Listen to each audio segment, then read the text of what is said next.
What's going on, YouTube? It's your boy KJCT, aka KG Reacts. Today we're gonna be reacting to finally Dragon Ball New Hope Part 10. You already know what's going on, so make sure if you fuck with the content, make sure you go check out Mondo Cool's channel, link in the description. Also, make sure you go sub and like my video. You already know what the business is, alright, bro. So make sure you go. It's been a year since I reacted to one of these videos, so make sure you like, subscribe, turn on post notifications to get every single alert. Alright, time to log in. I'm A New Hope, with Cell finally defeated at the hands of Krillin, though at the cost of both of their lives. Goten must now push forward as the lone savior of Earth remaining. While Earth's hero reunites with his friends in Otherworld, we're taken to where this all started. As the androids left the future in ruins, BULMA was able to flee the planet right as Cell made his appearance to absorb them, and she's left only to assume the worst of her son's fate. So she alone went on a quest to find new Namek. This is part 10 of an ongoing series and was created by DB New Hope. Support him and catch up fully using the links below. Future timeline. Year 798. More than 30 years have passed since the appearance of Dr. Gero's androids on Earth. The planet's greatest remaining scientist finds herself floating through the depths of space. Not long ago, she would flee from her home with her son never returning from his latest trip to the past. And a new, even more horrible monster emerging as the androids still run loose. She narrates to herself that it might have been like finding a needle in a haystack, but she's finally located New Namek. When it was restored, it was intentionally placed in an obscure part of the universe to help keep us safe from would-be invaders. She then uses voice recognition technology to have one of her devices generate a report on the ship's remaining energy levels. Currently, there's 27% of the fuel left. To reach the new targeted destination, a total of 18% will be required, before finally announcing that it will take 14 days before arrival. Something that sounds perfect to our scientists. At this rate, she'll be there soon. Only 2 weeks left to go. And she'll finally have the chance to save Earth. Again calling out to the AI, named Grief26. Possibly an, albeit depressing play on words with her father, Grief. And maybe a fourth wall break, as May 26 was the date of the Cell games in the other timeline. Either way, she commands full power ahead towards New Namek. But in the same timeline, we jump back to Earth a few years ago. The following is likely the events that caused BULMA to leave the planet.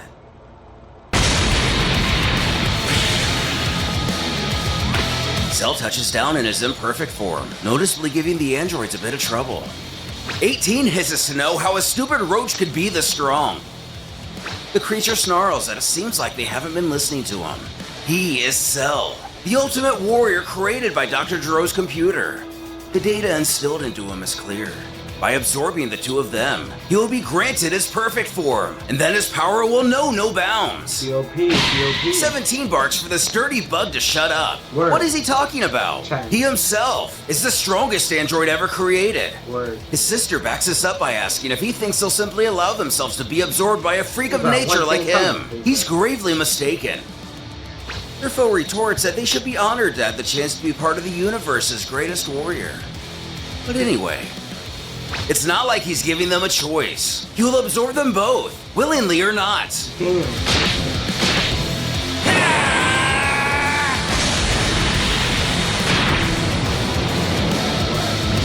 That's too much.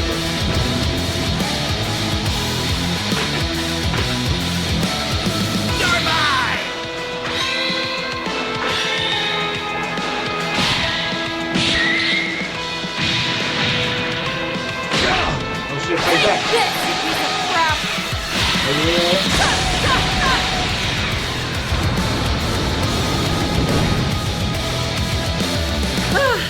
That bug got vaporized. What was his name again? Allow me to revive you. You got played Mr. Guard down. You got me all the way to the fucking ground. am Cell. I am Cell. You can Cell. Able to get a hold of 18, the creature cackles that there's no use in fighting back. She was created merely to help him achieve perfection. Like that. Like that. Shouting as he swells with power. He's done it.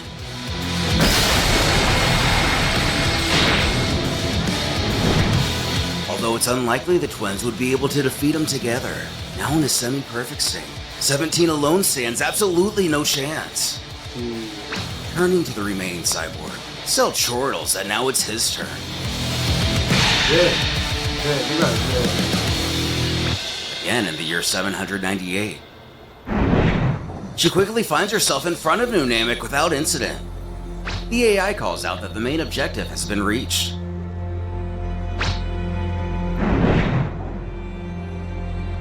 Preparing herself, she tells Grief 26 to initiate landing protocol.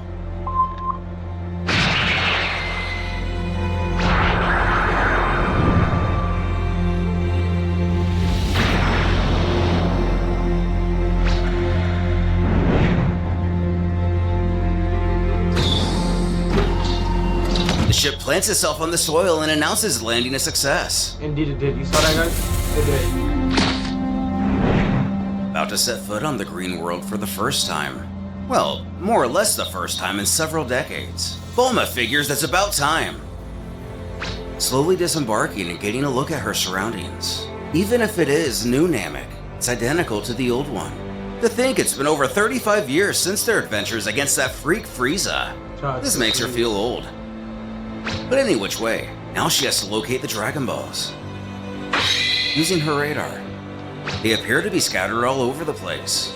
She remembers that the Namekians said that each one was guarded by a village, so it's likely they retained that practice since migrating here. Closest one is about 40 kilometers south. She remembers that she needs to be careful when flying over the water. The last thing she needs is to get this far only to be eaten by one of their giant fish. Grabbing a capsule,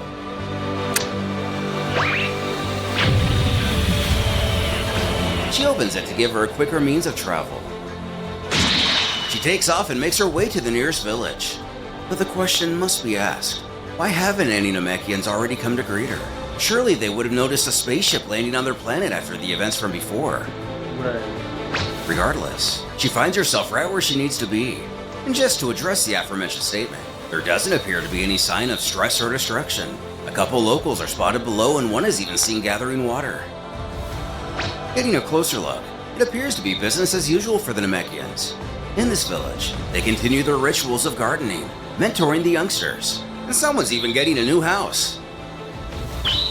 As they finally spot BULMA coming in fast.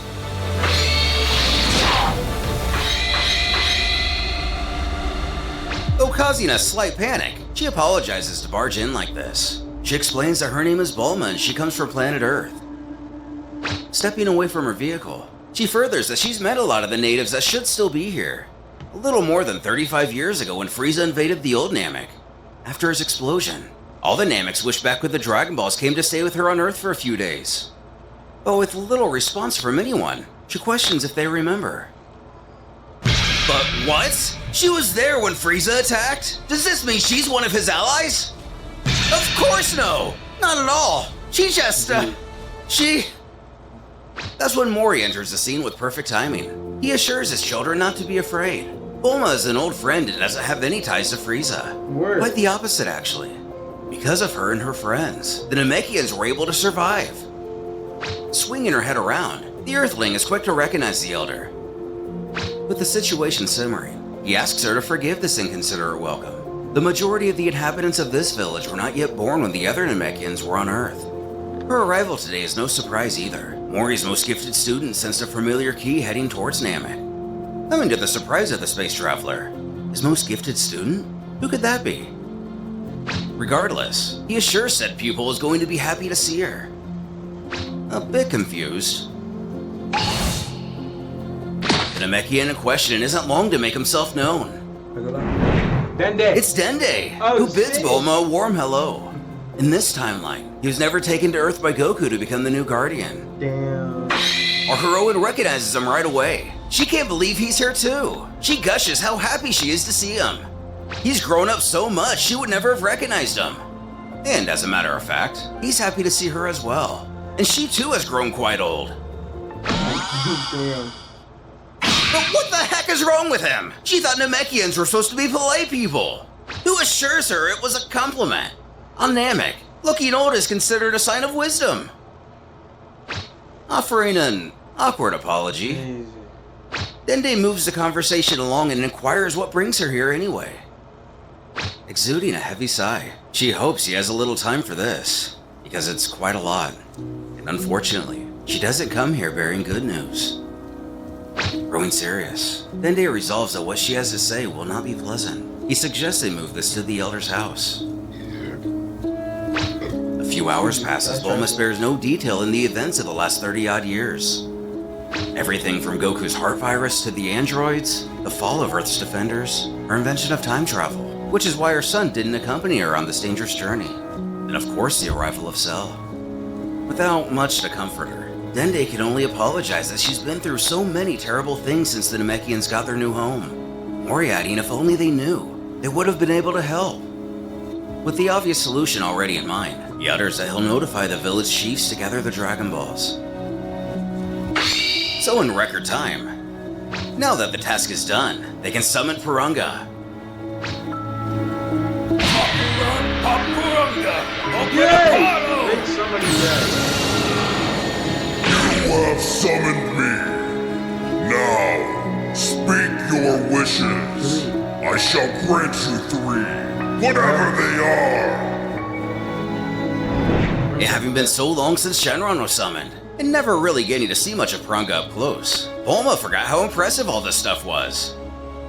The Elder instructs that she can state her wishes in her own native language. Purunga will understand. He's no longer limited to the Namekian dialect, a change that likely shouldn't have been made.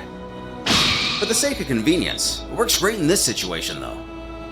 Turning to the almighty dragon, she states that her first wish is this. Her son Trunks traveled to the past 13 years ago. She wishes for him to be alongside of her on Namek. With a pause, Purunga explains that he cannot grant this wish. It's beyond his power. Trunks died in a different timeline. Only the Dragon Balls from the era he currently belongs to can bring him back. She must state another wish. While the news of her son's passing hits hard, she wants Trunks to know how sorry she is. It was her stupid idea in the first place to send him back to the past. Dende moves forward to comfort her. They still have 3 wishes, so not all is lost. Maybe they can figure something out. Who appreciates the kindness, but she's prepared herself for this eventuality. She questions if the dragon still has limits regarding how long a person's been dead, and his ability to bring him back. Another thing she needn't worry herself with. Since he's been upgraded, Purunga no longer has any such restriction. Though as eternal beings do, Purunga begins to grow impatient as he growls that she's ready to finally speak her wishes. And with that, she has her first. She would like him to undo something that happened several years ago in the past. Although this information is hidden from the reader. This is a request he can grant. She can consider it done. So just like that, BULMA's first wish was granted by Purunga. Wow. Whatever the wish may have been, Earth still lies in ruins. Before a pair of boots thud on the ground, a voice wonders aloud what just happened. He remembers this place. It's where he was before. He's back on Earth. But how? How could this possibly be? Future Gohan has been brought back to life. With the wheels turning to get Trunks' future back to its once peaceful state, the question remains whether BULMA wished everybody back killed by the androids, or for some reason just Gohan. As she has 2 wishes remaining, what else can she do to undo the horrors that have been done? And even if she does, is Cell still lurking around our world, leaving our hero, or heroes, essentially dead in the water once more?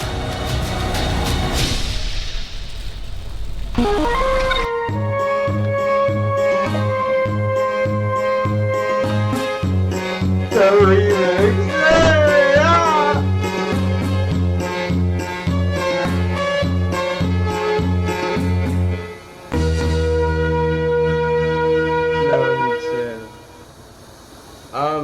Yeah, if you guys like the video, make sure you like, subscribe, turn on post notifications so you get every single alert, bro. Shout out to Mondo Cool for the video once again, bro. This video is crazy. This video was amazing. Make sure you go show them support. Make sure you like, subscribe, turn on make sure you like, subscribe, turn on post notifications so you get every single alert, and drop a comment. You know what I'm saying? This is your boy KJCT, aka KJ Reacts, and I'm about to be out with this one. Peace.